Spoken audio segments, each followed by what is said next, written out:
ছুটির দিনের বাজার পরিস্থিতি জানতে এই মুহূর্তে আমরা সরাসরি যুক্ত হচ্ছি আমাদের সহকর্মী আরাফাত শুভর সঙ্গে। তিনি আছেন রাজধানীর কারওয়ান বাজারে। আমি এই মুহূর্তে রয়েছি রাজধানীর কারওয়ান বাজারে। আজকে শুক্রবার ছুটির দিনের ক্ষেত্রে যদি বলি, শুরুতেই আমি এই মুহূর্তে যেহেতু মুদির দোকানে আছি, মুদির দোকানতে যদি শুরু করি, শুধুমাত্র জিরা বাদে সব ধরনের মশলার দাম কিন্তু ঊর্ধ্বমুখী। সব ধরনের মশলার ক্ষেত্রে 100 থেকে 150 টাকা পর্যন্ত বৃদ্ধি পেয়েছে। সামনে কোরবানির ঈদকে সামনে রেখে এই ধরনের দাম বৃদ্ধির কারণটি বিক্রেতারা জানাচ্ছেন।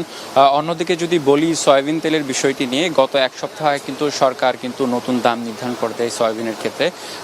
খোলা সয়াবিনের ক্ষেত্রে 2 টাকা দাম কমলেও যেটি বোতলজাত সয়াবিন সেটির ক্ষেত্রে কিন্তু 4 টাকা লিটারে বাড়ানো হয়।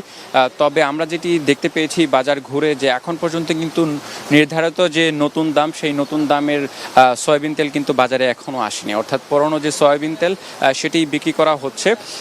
এছাড়াও যদি আমি মুরগির ক্ষেত্রে বলি, মুরগির বাজারেও কিন্তু অস্থিরতা আমরা দেখতে পেয়েছি। বিশেষ করে সোনালী মুরগি সেটি 40 টাকা বৃদ্ধি পেয়ে 380 টাকা কেজি দরে বিক্রি হচ্ছে।